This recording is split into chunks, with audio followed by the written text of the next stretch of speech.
तीर्थराज प्रयाग में मेला लगता है, पता है ना? प्रत्येक वर्ष कब लगता है? माघ महीना में। माघ में कहिया से? हाँ, अब इन्हें सुनाए हैं आपको हम। माघ मकर गत रवि जब हो, मकर संक्रांति जिस दिन लगता है, सूर्य नारायण मकर राशि में प्रवेश करते हैं, उस दिन से तीर्थराज प्रयाग में मेला प्रारंभ होता है। आज भी होता है। पूरे देश के मुनि महात्मा वहां जाकर 1 महीना वास करते हैं। प्रातःकाल उत्साह के साथ त्रिवेणी जी में स्नान करते हैं, दिन भर भंडारा पाते हैं, सत्संग सुनते हैं, भजन करते हैं, नाम जप करते हैं। ये 1 महीना चलता है। वर्तमान में तो वहां की व्यवस्था उत्तर प्रदेश की सरकार संभालती है। सबको जगह काट के दिया जाता है, आप यहां अपना कैंप लगाइए, आप वहां लगाइए। लेकिन पहले के समय में ये काम भरद्वाज जी करते थे। कहते थे महात्मा आप वहां अपनी कुटिया लगा लीजिए, आप वहां लगा लीजिए। और 1 महीने बाद जब सभी महात्मा लोग जाने लगते थे वापस, तो भरद्वाज जी से विदा मांग के जाते थे। खूब आनंद हुआ, 1 माह, अब कृपा करिए तो हम अपने आश्रम जाएं। एक बार सभी महात्मा वहां रहने के बाद जब जाने लगे वापस, तो उनमें एक महात्मा है जिनका नाम है श्री याज्ञवल्क्य ऋषि। क्या नाम है? यज्ञाचार्य है ये, यज्ञ के पुरोधा हैं।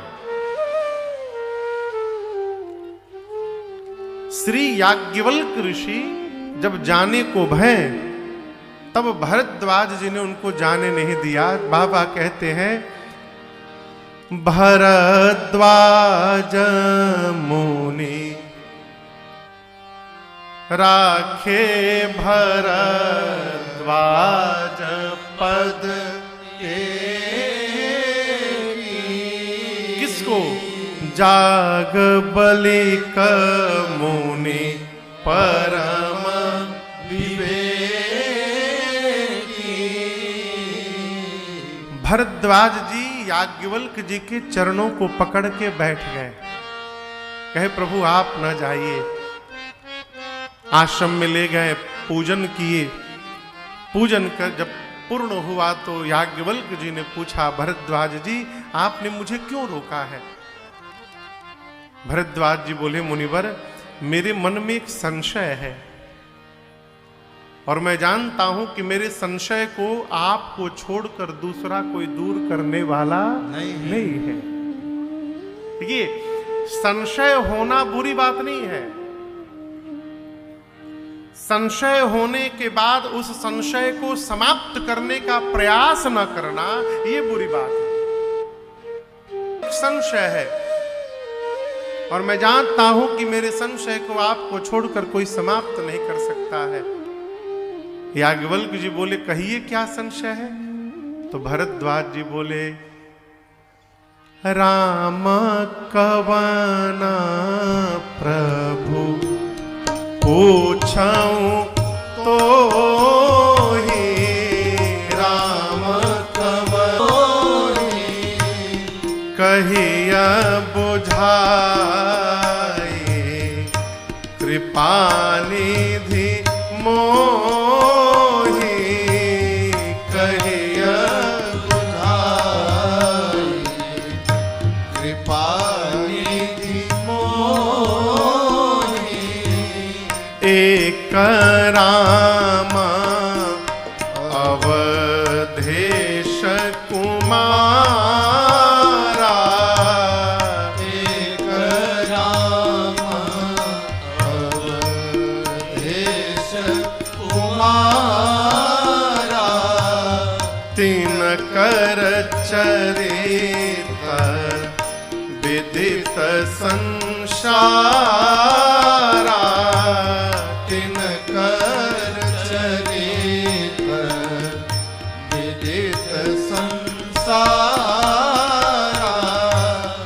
नारी बिरह दुख लहेऊ अपारा, नारी बिरह दुख लहेऊ अपारा, भयऊ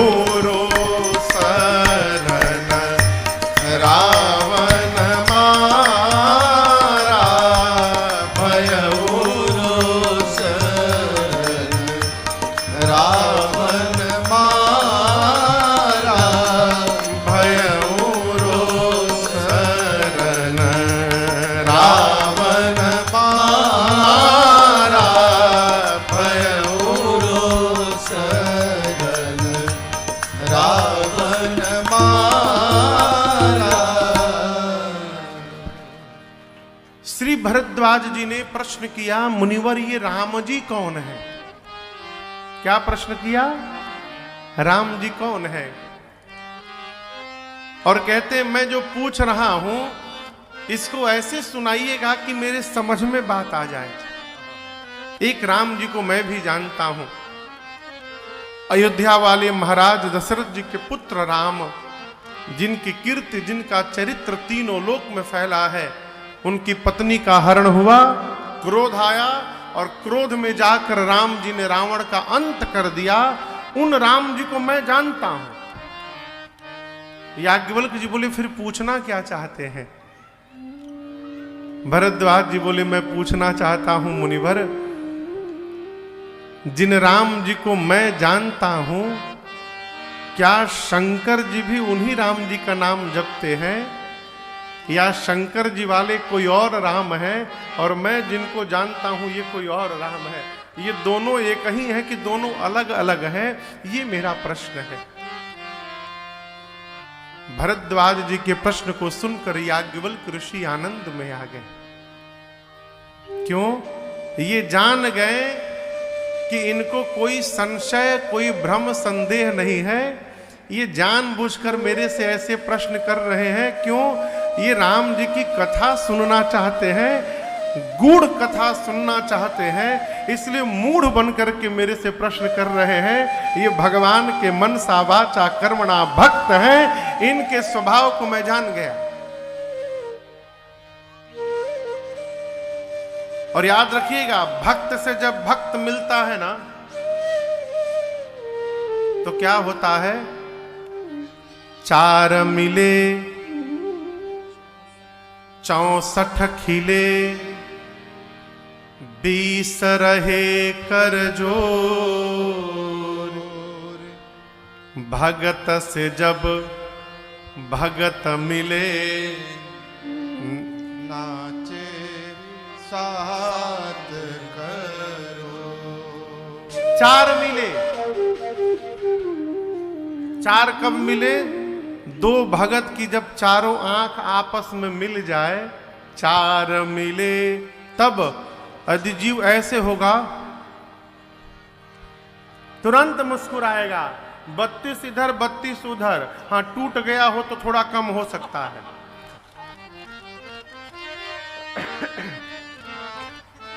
चार मिले, भगत मिलेगा तो तुरंत 64 खिले, अब 20 रहे कर जोर।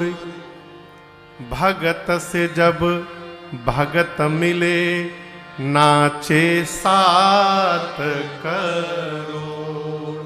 3.5 करोड़ रोम छिद्र होते हैं शरीर में। भक्त से जब विषयी से विषयी भी मिलता है तो प्रसन्न हो जाता है। बारात कहीं जाए, बारात जाती है ना, बारात में पता चल गया कि वो भी फेंटने वाले हैं, हम फेंटने वाले हैं, खूब मजा आएगा आज रात में। तो विषयी को विषयी भी देखकर मुस्कुराता है, लेकिन वहां 20 रहे करजोर नहीं होगा। वहां एक दूसरे को हाथ जोड़े खड़े नहीं रहेंगे। ये तो तभी व्यवहार होता है जब भगत से भगत मिलता है तो दोनों एक दूसरे का अभिवादन करते और हाथ जोड़ लेते हैं आमने सामने है। याज्ञवल्क्य ऋषि आनंद में आ गए, बोले मुनिवर मैं आपको कथा अवश्य सुनाऊंगा, परंतु उससे पहले एक दूसरी कथा सुनाता हूं आपको। और याज्ञवल्क्य ऋषि कथा को लेकर पहुंच गए त्रेता युग में। किस युग में? त्रेता युग में। बोले, एक बार त्रेता युग माही, एक बार त्रेता युग माही, शंभु गए कुंभज ऋषि पाही, शंभु गए कुंभज ऋषि पाही, संग सते जग जननी भवानी, संग सते पूजे ऋषि अखिलेश्वर जानी, पूजे ऋषि अखिलेश्वर जानी, राम कथा मुनि बरज बखानी, राम कथा मुनि बरज बखानी, सुने महेश परम सुख मानी, सुने महेश परम सुख मानी, सुनी महेश परम सुख मानी, सुनी महेश परम सुख मानी। गोस्वामी जी कहते हैं, एक बार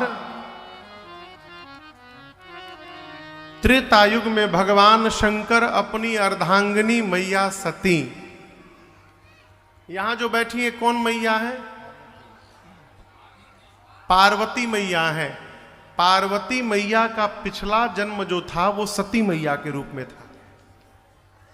अपनी अर्धांगिनी मां सती को कैलाश से लेकर भगवान शंकर नीचे उतरे और कथा सुनने के लिए राम जी की अगस्त्य ऋषि के आश्रम में पहुंचे।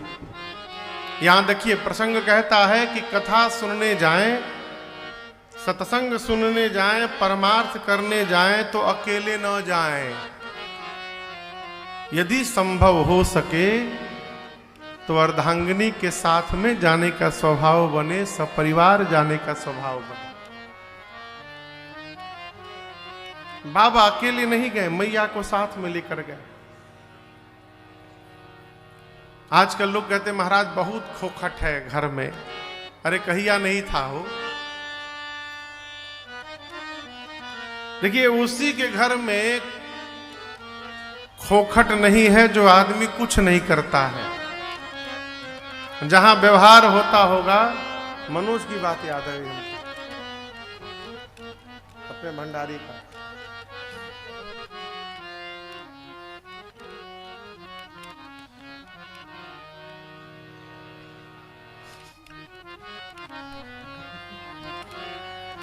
खोखट सब जगह है, इसी खोखट में सब करना पड़ेगा। हमारे पूज्य महाराज श्री कहते हैं, अरे भजन कर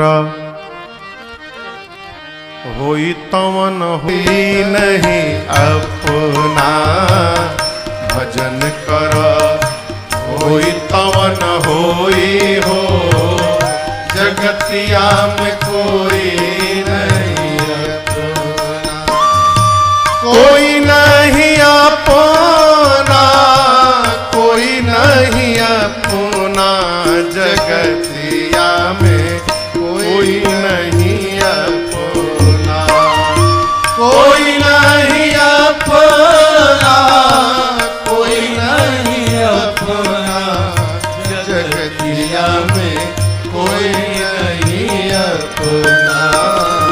राम भज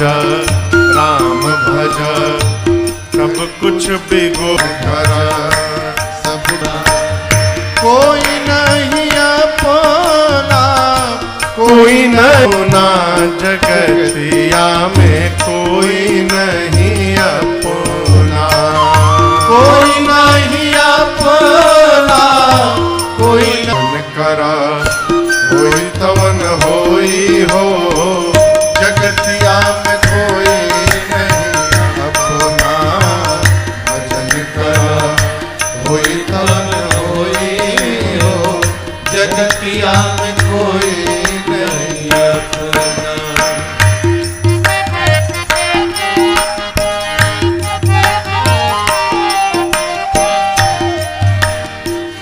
सुख संपत्ति परिवार बढ़ाए सुख संपत्ति परिवार बढ़ाए सब परिहारी अब करब सेवकाए सब परिहारी अब करब सेवकाई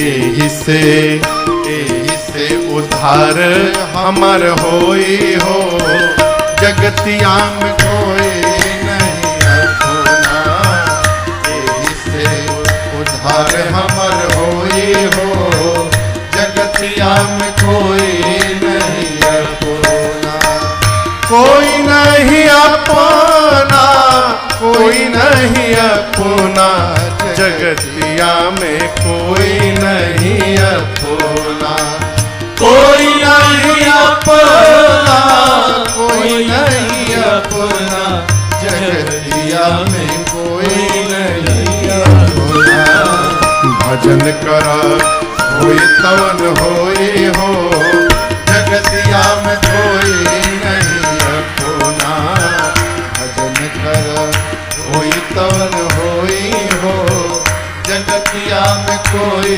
नहीं अपना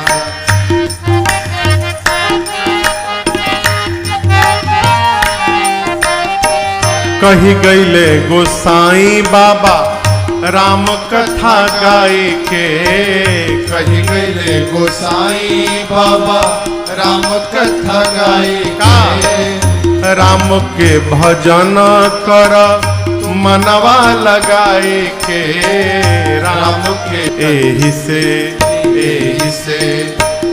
से उद्धार हमार होए हो जगतिया में कोई नहीं अपना एही से उद्धार हमार होई हो कोई नहीं अपना जगतिया में कोई नहीं अपना कोई नहीं अपना कोई नहीं अपना जगतिया में कोई नहीं अपना भजन करा होई तवन होई हो जगतिया में कोई नहीं अपना भजन करा होई तवन होई हो जगतिया में कोई नहीं जगतिया में कोई नहीं जगतिया में कोई नहीं अपना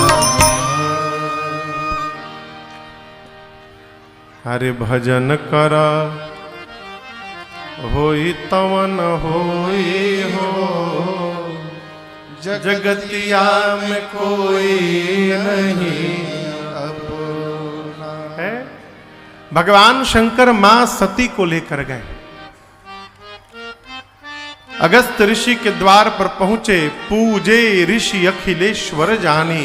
अखिलेश्वर जानकर, पूरे जगत का स्वामी जानकर अगस्त ऋषि ने भगवान शंकर और मां सती की पूजा प्रारंभ कर दी। और इसी पूजा ने सती मैया को भ्रम में डाल दिया। सती मैया सोचने लगी हम लोग कथा सुनने आए हैं, इसका मतलब हम लोग श्रोता हैं, आई बाबा जी वक्ता हैं। नियम से वक्ता की पूजा श्रोता को करनी चाहिए। यहां जो कथावाचक है वो है श्रोता को अगरबत्ती दिखा रहे हैं, इसका मतलब है इनका ज्ञान हम लोगों के ज्ञान से अभी कम है, और ये कम ज्ञान है तो कथा क्या सुनाएंगे। अभी कथा प्रारंभ नहीं भई, अब पहले ही मां के मन में पूर्वाग्रह बैठ गया कि ये क्या कथा सुनाएंगे। परिणाम कथा भई और केवल सती मैया बैठी रही, सुनी नहीं। सुना किसने? सुनी महेशा परम सुख मानी। केवल और केवल भगवान शंकर ने कथा सुनी। कहत सुनत रघुपति गुण गाथा, कछु दिन तहां रहे गिरिनाथा। पहले अगस्त्य ऋषि ने पूरी कथा सुना दी, उसके बाद से गूढ़ भाव भगवान शंकर ने उनको सुनाया। कहत सुनत, सुने भी और कहे भी।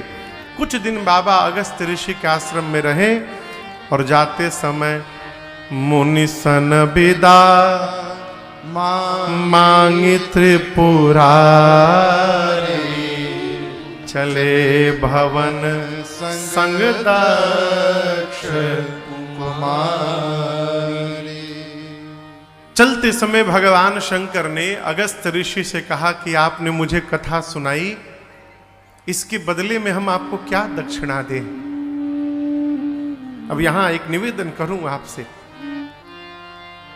किससे क्या मांगना है इसको विवेक कहते हैं। कहां जाकर क्या पूछना है, कहां जाकर क्या मांगना है, इसी को विवेक कहते हैं। और ये विवेक बिनु सत्संग विवेक न हो।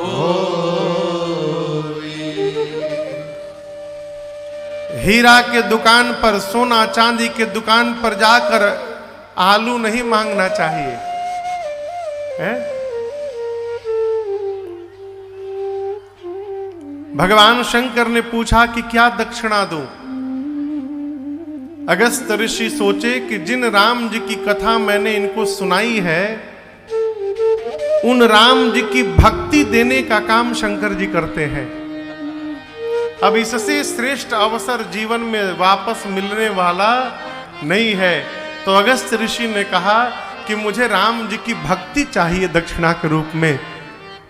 भगवान शंकर ने कही शंभु अधिकारी, भगवान शंकर ने भक्ति दक्षिणा के रूप में प्रदान की और विदा लेकर सती मैया के साथ चल पड़े। आकाश मार्ग से जाने लगे। कौन सा युग चल रहा है? जोर से कहिए, त्रेता युग। तेहि अवसर भंजन मही भारा, हरि रघुवंश लीन अवतारा। जिस समय शंकर भगवान वापस चले, उस समय राम जी अवतार लेकर 14 वर्ष के वनवास के क्रम में उसी दंडकारण्य के अगस्त्य ऋषि के आश्रम के बगल में थोड़ी दूर पर पंचवटी में, नासिक पंचवटी में राम जी थे। जिस दिन शंकर जी वापस कैलाश जा रहे हैं, उसी दिन थोड़ी देर पहले रावण आया और मेरी मां सीता का हरण करके लेके चला गया। राम जी और लक्ष्मण भैया दोनों लोग मेरी मां के वियोग में पागलों की भांति रो रहे हैं, विरही की भांति। शंकर जी ऊपर से जा रहे हैं, राम जी नीचे सीता मैया को ढूंढते ढूंढते विचर रहे हैं। ऊपर जाते जाते शंकर जी विचार रहे हैं। क्या विचार रहे हैं? कि जिन भगवान की कथा मैंने सुनी है, वो भगवान नीचे लीला कहीं कर रहे हैं। तब से कथा सुन सुन के कान को तो तृप्त कर लिया हूं। यदि दिखाई पड़ जाए ना एक बार, हमारा क्यों धन्य हो जाए, आंखों को भी आनंद प्राप्त हो जाए। लेकिन दिखाई कैसे देंगे? मैं जा नहीं सकता हूं। प्रभु गुप्त रूप में अवतार लिए हैं। शंकर जी कहां जा रहे हैं आप लोगों को पता है? कैलाश। कैलाश पर्वत किस दिशा में है? उत्तर दिशा में। रावण मेरी मां को लेकर किस दिशा में गया है? किस दिशा में? दक्षिण दिशा में। उत्तर इधर है, इधर है।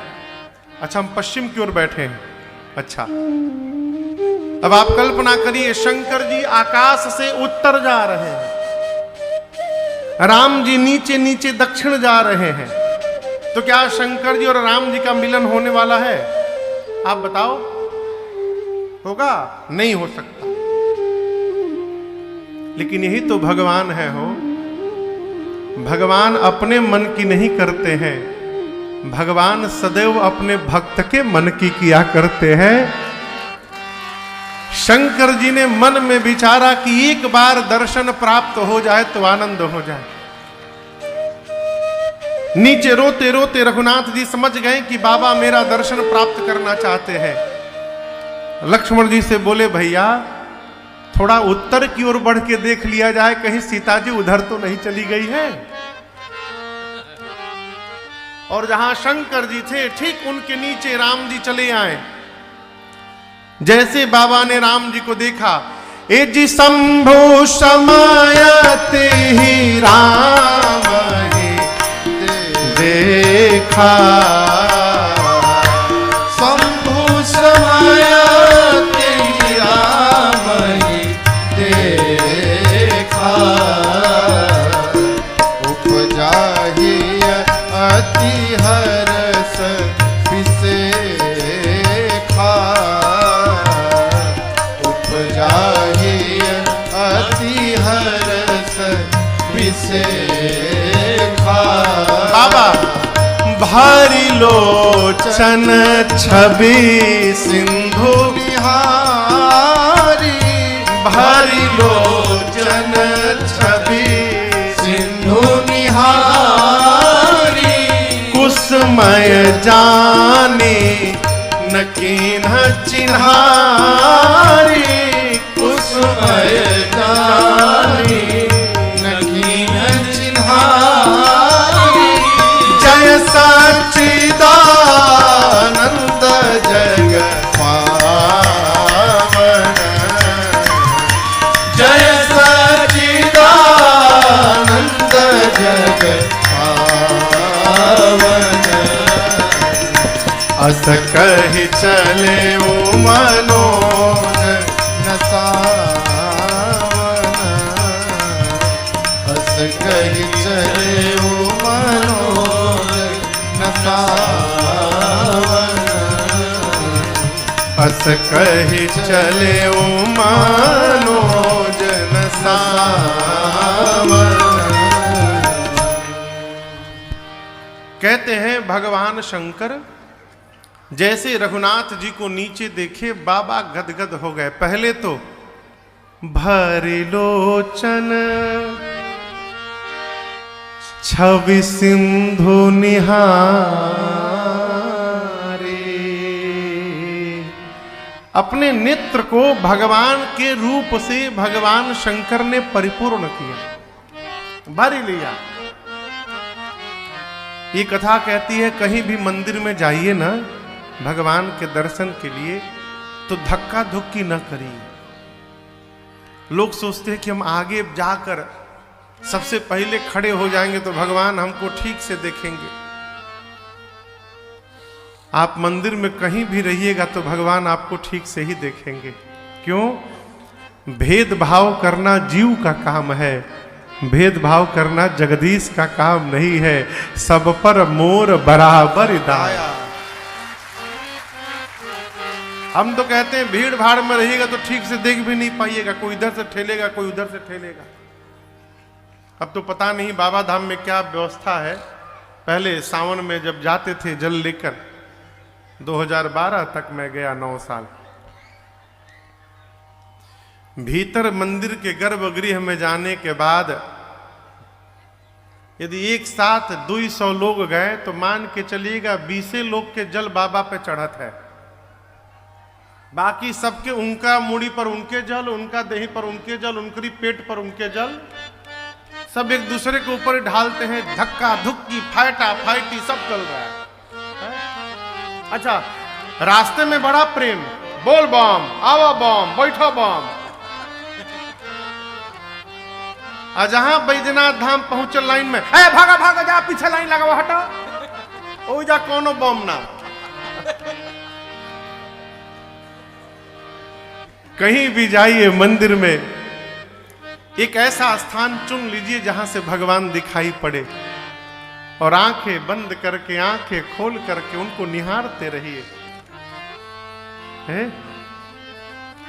यहां भगवान शंकर ने नेत्र भर करके बाबा के रूप का दर्शन किया है और उसके बाद बोले सच्चिदानंद भगवान की जय। बोलिए सच्चिदानंद भगवान की जय। बोलिए सच्चिदानंद भगवान की जय। जय सच्चिदानंद जग पावन, अस कही चले मनोज न सावन। 3 बार जय जयकार करके सती मैया को लेकर शंकर जी आगे बढ़ गए। और यहां दर्शन करिए, शंकर जी के प्रणाम ने मां सती को फंसा दिया। सती जी सोची ये सच्चिदानंद है, जो अपनी पत्नी के लिए रो रहा है वो भगवान होगा? भगवान भी कहीं पत्नी के लिए रोते हैं क्या? और ये भगवान होते तो इनको पता नहीं रहता कि मेरी पत्नी कहां होगी। ये भगवान नहीं हो सकते, ना ना। पूरा संसार शिव को प्रणाम करता है। आज शिव ने एक जीव को प्रणाम किया और वो भी कही सच्चिदानंद परधामा, सच्चिदानंद कह के। पूरा मन संशय से भर गया मेरी मां सती का। अब भरे भी क्यों ना, कथा में बैठकर कथा सुनी नहीं थी। यदि कथा सुनी होती तो उनको पता रहता कि सीता जी के हरण के बाद रघुनाथ जी रोए थे, तो सुनी नहीं।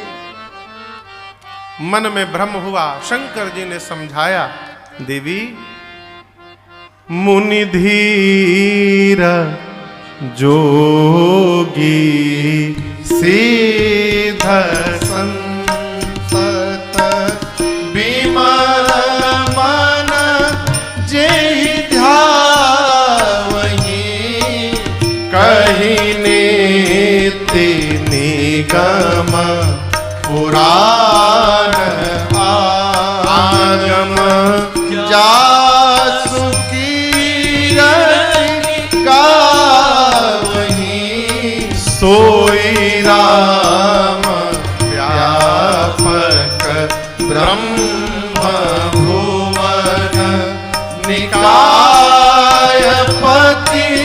माया धनी, अवतरेउ अपने भगत हित, निज तंत्रित रघुकुल मणि, अवतरेउ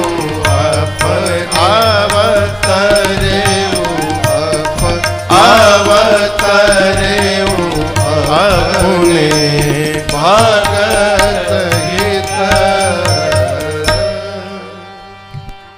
गोस्वामी जी कहते हैं, शंकर जी ने मां सती को समझाया, देवी मुनि धीर योगी महात्मा अमलात्मा विमलात्मा सिद्ध जन विमल निर्मल मन से जिस भगवान का ध्यान करते हैं, चारों वेद 18 पुराण नीत नीत कहते जिनको नहीं थकते, वही परमात्मा प्रभु श्री राम जो अखिल ब्रह्मांड के स्वामी है, अपने भक्तों का हित करने के लिए अपने तंत्र के साथ संसार में अवतार लेकर लीला कर रहे हैं। ये मेरे प्रभु श्री राम हैं। इन्हीं राम जी की कथा अगस्त ऋषि ने सुनाई। इन्हीं राम जी की भक्ति मैंने उनको दक्षिणा के रूप में समर्पित की। ये मेरे इष्ट देव हैं, प्रणाम करिए। सती मैया ने प्रणाम नहीं किया। बार बार शंकर जी समझाए, मां नहीं समझ रही है। और बार बार समझाने के बाद भी कोई ना समझे तो फिर समझाना बंद कर देना चाहिए। अब क्या करना चाहिए? यही मान लेना चाहिए कि होई ही सोई जो राम रचि राखा,